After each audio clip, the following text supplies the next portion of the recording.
નમસ્કાર મિત્રો, સ્વાગત છે તમારું ગરવી ગુજરાત 27 માં। મિત્રો, આજના તાજા સમાચારની વાત કરીએ તો જો ખેતી બંધ થઈ જશે તો તમે શું ખાશો? કેમ કે મિત્રો, ખેતી કરવી હવે મોંઘી બની રહી છે। કેમ કે મિત્રો, ખાતર, જંતુનાશક દવાથી માંડીને ખેત મજૂરીના ભાવ કેટલા બધા વધી ગયા છે એ તમે જાણતા જ હશો। અને તેમાંય મિત્રો, અથાગ મહેનત એટલે કે બહુ મહેનત કર્યા પછી પણ જો ભારે વરસાદ થાય કે વાવાઝોડું આવે તો પાકને નુકસાન થાય છે અને નુકસાન થવાને લીધેથી ખેડૂતોને પૂરતો પાક ઉતરતો નથી અને પૂરતો પાક ન ઉતરતો હોવાથી ખેડૂતોની એવી માંગ હોય છે કે ઉત્પાદનના પૂરતા ભાવ તેમને મળી રહે, પરંતુ સરકાર આ વિશે વિચારતી જ નથી।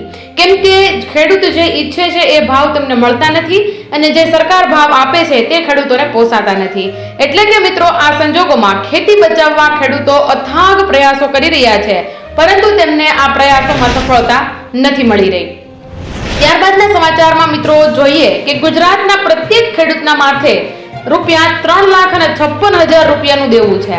આ દરમિયાન ચૂંટણી વખતે ભાજપે મોટા ઉપાડે એવો ઢંઢેરો પીટાવ્યો હતો કે ખેડૂતોની આવક બમણી થઈ જશે। મિત્રો, આવક તો બમણી થઈ નહીં, બલકે આર્થિક નુકસાન ન પોષાતા ઘણા ખેડૂતો હવે ખેતી છોડી અને અન્ય વ્યવસાય કરવા મજબૂર બન્યા છે। જો મિત્રો આવું જ થતું રહેશે અને ખેડૂત ખેતી નહીં કરે તો આપણે બધા ખાશું કઈ રીતે? આપણે બધા આપણા પેટનો ખાડો કઈ રીતે ભરીશું? પરંતુ આ આપણી સરકારને સમજમાં નથી આવી રહ્યું।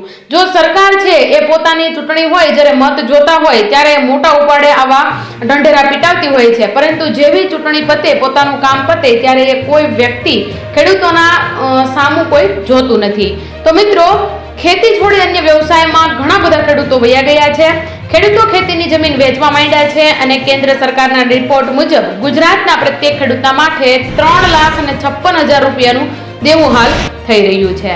મિત્રો, ત્યારબાદના સમાચારની વાત કરીએ તો વાદળ ફાટ્યું અને આખું ગામ મિત્રો તણાઈ ગયું છે। મિત્રો, આ વાત કરીએ તો ઘાટીમાં એકવાર ફરી પ્રકૃતિએ પોતાનું પ્રચંડ રૂપ બતાવ્યું હતું। મિત્રો, બપોરે લગભગ 1:30 વાગ્યા બાદ અચાનક વાદળ ફાટ્યું અને ગંગોત્રી રેલી ક્ષેત્રમાં પાણીનો પ્રવાહ, કીચડ, કાટમાળ અને મોટા મોટા પથ્થરોએ આખા ગામને બરબાદ કરી નાખ્યું। મિત્રો, વધુ જાણવા મળ્યું છે કે બધું જ જાણે પલક ઝબકતા જ બરબાદ થઈ ગયું। મિત્રો, લોકોના ઘર, બજાર, હોટલ, રિસોર્ટ, બગીચા અને સપના, અને સપનાની ક્યાં વાત કરીએ મિત્રો, લોકોના સપના અને લોકો પણ આજે બરબાદી થઈ છે તેમાં તણાઈ ગયા છે। મિત્રો, લાઈવ વિડીયોમાં એક સ્થાનિક વ્યક્તિ તૂટેલા દિલ અને ગભરાયેલા અવાજમાં પોતાની આંખો દેખી બતાવી રહ્યા હતા, એટલે કે પોતાની આંખે જે જોયું છે તેનું વર્ણન આ ભાઈ કરી રહ્યા હતા। આ વાદળ ફાટ્યું એમાં જે ઘાટી ગામ છે તે આખું તણાઈ ગયું છે। ત્યારબાદના સમાચારની મિત્રો વાત કરીએ તો સહાય જો મળતી રહેશે તો મિત્રો કામ કોણ કરશે? આ વાત પણ કંઈક ને કંઈક જગ્યાએ નરી વાસ્તવિકતા હોય તેવું હાલ લાગી રહ્યું છે। મિત્રો, સુપ્રીમ કોર્ટે ચૂંટણી પહેલા મફત યોજના ઉપર ભારે નારાજગી વ્યક્ત કરી છે। સુપ્રીમ કોર્ટ કહે છે કે મફતના કારણે લોકો કામ કરવા તૈયાર નથી। મિત્રો, ગત બુધવારે શહેરી વિસ્તારોમાં બેઘર લોકો સંબંધિત કેસની સુનાવણી કોર્ટમાં ચાલી રહી હતી। હાલમાં આ મામલાની સુનાવણી 6 અઠવાડિયા માટે મુલતવી રાખવામાં આવી છે અને મિત્રો, જસ્ટિસ ગવઈએ કહ્યું હતું કે દુર્ભાગ્યવશ આ મફત સુવિધાઓને કારણે લોકો કામ કરવા તૈયાર નથી। તેમને મફત રાશન મળી રહ્યું છે, તેમને કોઈ કામ કર્યા વિના પૈસા મળી રહ્યા છે। એટલે મિત્રો, સરકાર જે સહાયના રૂપે પૈસા આપે છે તે પૈસા મળતા હોવાથી અમુક વ્યક્તિઓ કામ નથી કરતા અને જે કાંઈ રાશન આવે છે તેમને ખબર જ છે કે આગળના મહિને પણ મને રાશન મળશે, જેના કારણે એ વ્યક્તિ કામે નથી જતો અને જેના કારણે વાત કરીએ તો આ ગરીબીનો જે સ્તર છે એ મિત્રો ઊંચો ને ઊંચો જતો રહે છે। એટલે મિત્રો, એવું કહે આપણી જે સુપ્રીમ કોર્ટ છે એવું કહે છે કે જો તમે સરકાર સહાય આપતી રહેશે તો કામ કોણ કરશે? કેમ કે કામ કોઈને કરવું નથી અને બસ સરકાર પૈસા આપે તો બેઠા બેઠા બધા જ લોકોને ખાવું છે। તો આ ઉપર આપણે સુપ્રીમ કોર્ટ જે છે એ નારાજગી વ્યક્ત કરી રહી છે અને આ નારાજગી જે છે સુપ્રીમ કોર્ટની ક્યાંક ને ક્યાંક સાચો રસ્તો બતાવતી હોય એવું હાલ મને લાગી રહ્યું છે। પરંતુ આ વિશે તમારો શું અભિપ્રાય છે તે ખાસ અમને કમેન્ટ બોક્સમાં જણાવી દેજો। અને મિત્રો, તમને કોઈ પણ પ્રકારની સહાય મળે છે કે કેમ અને તમને તમારા ભાગનું રાશન મળે છે કે કેમ તે પણ અમને ખાસ કમેન્ટ બોક્સમાં જણાવી દેજો। અને જો મિત્રો તમારે હજુ રાશન કાર્ડમાં ઈ-કેવાયસી કરવાનું બાકી હોય અને તમને ન આવડતું હોય તો અમને કમેન્ટ બોક્સમાં જણાવો, અમે તમને પૂરતી સલાહ અને સૂચન આપીશું। ત્યારબાદના સમાચારોની મિત્રો વાત કરીએ તો ખેડૂતો મૂંઝાતા નહીં, કેમ કે વરસાદ હાલ્યો આવે છે. વરસાદના વિરામથી ખેડૂતો ચિંતિત બન્યા છે.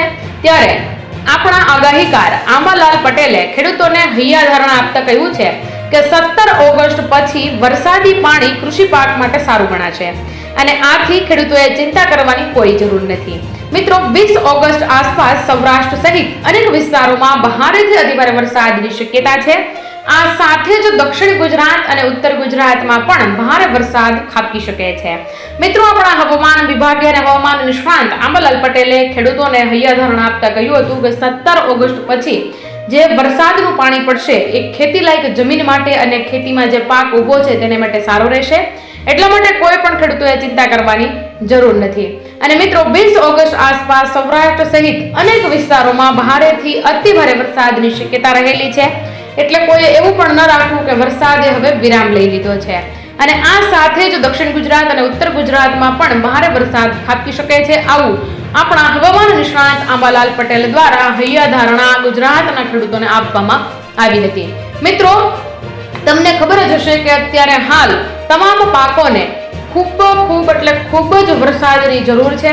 પરંતુ વરસાદ હજી ખેંચાતો જ જાય છે, દિવસોના દિવસો ખેંચતો જાય છે. જેના કારણે આપણા હવામાન નિષ્ણાંત આંબાલાલ પટેલે જે હૈયાધારણા આપી છે તેના ઉપર પણ કંઈક ને કંઈક ખેડૂતો મૂંઝાતા રહ્યા છે.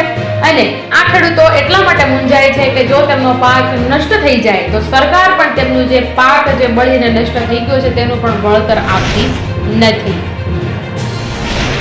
મિત્રો, ત્યારબાદના સમાચારની વાત કરીએ તો હાલ પણ અત્યારે આતંકી હુમલાના ભણકારા વાગી રહ્યા છે અને હાઈ એલર્ટ આપી દેવામાં આવ્યું છે. મિત્રો, ભારતના તમામ એરપોર્ટ પર સુરક્ષાને લઈને હાઈ એલર્ટ જાહેર કરવામાં આવ્યું છે. કેન્દ્રીય ગુપ્ત એજન્સીઓએ આતંકવાદી હુમલાને લઈને એલર્ટ જાહેર કર્યું છે. મિત્રો, આ ચેતવણી 22 સપ્ટેમ્બરથી 2 ઓક્ટોબર 2025 માટે આપવામાં આવી છે. મિત્રો, નાગરિક ઉડ્ડયન મંત્રાલય હેઠળ કાર્યરત બ્યુરો ઓફ સિવિલ એવિએશન સિક્યોરિટીએ 4 ઓગસ્ટના રોજ એક નોટિફિકેશન જાહેર કર્યું હતું અને જેમાં તમામ airports, airstrip, helipad, flying school અને ટ્રેનિંગ સંસ્થાઓમાં સુરક્ષા કડક કરવાના નિર્દેશો આપ્યા છે. કેમ કે મિત્રો, હાલ આતંકી હુમલાનું જોર ખૂબ જ વધી ગયું છે અને આતંકી હુમલો થઈ શકે કેમ કે તમને ખબર જ છે કે હમણાં છેલ્લા 2 મહિનાથી આવું ને આવું કંઈક ને કંઈક ચાલતું રહે છે. એટલા માટે આજે નાગરિક ઉડ્ડયન મંત્રાલય છે એમના દ્વારા એક બ્યુરો ચલાવવામાં આવે છે અને એ બ્યુરો સિક્યોરિટીએ 4 ઓગસ્ટના રોજ એક નોટિફિકેશન જાહેર કર્યું હતું જેમાં તમામ એરપોર્ટ્સને સજાગ રહેવા માટે કહ્યું હતું. ત્યારબાદ એર સ્ટ્રીપને પણ સજાગ રહેવા કહ્યું હતું, હેલિપેડને પણ સજાગ રહેવા કહ્યું હતું અને ત્યારબાદ ફ્લાઇંગ સ્કૂલ અને ટ્રેનિંગ સંસ્થાઓમાં પણ સુરક્ષા કડક કરવાના નિર્દેશો આપ્યા છે. મિત્રો, છેલ્લા 15 દિવસની વાત કરીએ તો સુરતમાં પણ 2 સ્કૂલોને, ઇન્ટરનેશનલ 2 સ્કૂલોને બોમ્બથી ઉડાવી દેવાની ધમકી આપવામાં આવી હતી. ત્યારબાદના સમાચારની મિત્રો વાત કરીએ તો નવું પાન કાર્ડ બનશે તો જૂના પાન કાર્ડનું શું થશે? તો મિત્રો, તમારો જવાબ લઈને અમે આવી ગયા છીએ કે પેન છે એ એક 10 આંકડાનો આલ્ફા ન્યુમેરિક નંબર છે. મિત્રો, આ ઇન્કમ ટેક્સ ડિપાર્ટમેન્ટ એક્સપેરિયન્સને આપે છે. એ જ રીતે 10 પણ 10 અંકોનો નંબર છે. એટલે કે આ પાન કાર્ડ છે એ કોઈ વસ્તુ કહેવાય ને કે તમને ખબર ન હોય એટલે લાગે કે હવે શું થશે, પણ પાન કાર્ડ છે એ માત્ર ને માત્ર 10 આંકડાનો એક નંબર છે જે એ લોકોને મળે છે જે ટેક્સ કાપવા અને જમા કરવાના જવાબદાર હોય છે. મિત્રો, હાલમાં દેશમાં 81.24 કરોડથી વધુ પાન હોલ્ડર્સ અને 73 લાખથી વધુ ટેન હોલ્ડર્સ છે. મિત્રો, સારા સમાચાર એ છે કે હાલના પાન ધારકોને પાન 2.0 હેઠળ નવું પાન લેવાની જરૂર નથી. તો તમારું જૂનું જે પાન કાર્ડ છે એ પણ તમારું કામ કરશે. એટલે મિત્રો, તમારે હવે એવું નહીં રાખવાનું કે મારી પાસે જૂનું પાન કાર્ડ છે તો એ પાન કાર્ડ હું ક્યાંય નહીં ચલાવી શકું, પરંતુ તમારી પાસે હજુ જો જૂનું પાન કાર્ડ છે તો એ તમે ચલાવી શકશો.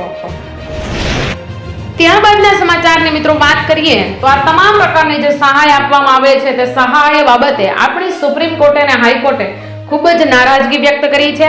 કેમ કે મિત્રો, સરકાર દ્વારા જો સહાય આપવામાં આવે છે તો જે વ્યક્તિને સહાય આપવામાં આવે છે એ ખરેખર કામચોર થઈ જતો હોય છે અને કામચોર થવાને લીધે તે કામ પર નથી જતો અને જેના લીધેથી ગરીબીનો આંક પણ ઊંચો આવે છે. જેના કારણે આપણી સુપ્રીમ કોર્ટ હાઈકોર્ટ અને સુપ્રીમ કોર્ટ એવું કહે છે કે તમે જે આ મફતનું રાશન અને જે સહાય રૂપે પૈસા આપો છો એ આપવાનું બંધ કરો. કેમ કે કહેવાય ને, ગામડામાં એવું કહેવાતું હોય છે કે આ કામ આકૂટો માણસ છે, એટલે કે આ વ્યક્તિને કામ નથી કરવું.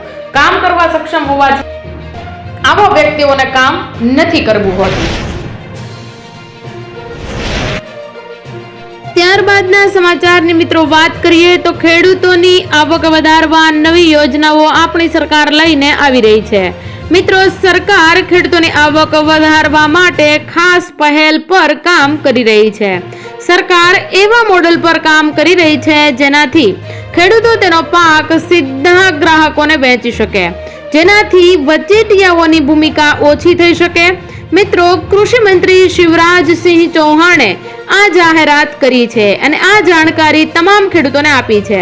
મિત્રો, પીટીઆઈના સમાચાર અનુસાર તેમણે ગયા રવિવારે પૂસામાં લગભગ 400 ખેડૂતો સાથે વાત કરતા આ વાત કરી હતી.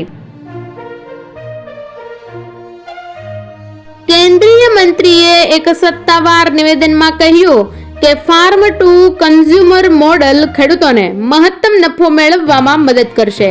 એટલે કે મિત્રો, હવે ખેડૂતોનો જે પાક છે એ સીધો જ વેચવામાં આવશે, જેના કારણે જે વચેટિયાઓ છે જેમને કમિશન આપવું પડતું હતું કે પોતે જાતે ખાઈ જતા હતા, તે હવે નાબૂદ થશે અને સીધા જ જે કાંઈ ભાવો છે તે ભાવો ખેડૂતોને મળશે, જેનાથી ખેડૂતોની આવકમાં વધારો થશે. આ આવકમાં વધારો કરવા માટે ફાર્મ ટુ કન્ઝ્યુમર નામની જે આ મોડેલ, આખું મોડેલ તૈયાર કરવામાં આવી રહ્યું છે અને આ મોડેલથી ગુજરાતના નહીં પણ સમગ્ર ભારતના ખેડૂતોને ફાયદો થઈ શકશે. મિત્રો, આજે બસ આટલું જ. આવા જ સમાચારો જોવા માટે આપણી ચેનલ ખબર ગુજરાત 27 સાથે આજે જોડાઈ જાજો. ફરી મળીશું દેશ દુનિયાના તાજા અને લોકોપયોગી સમાચારો સાથે. ત્યાં સુધી જય હિન્દ, જય ભારત.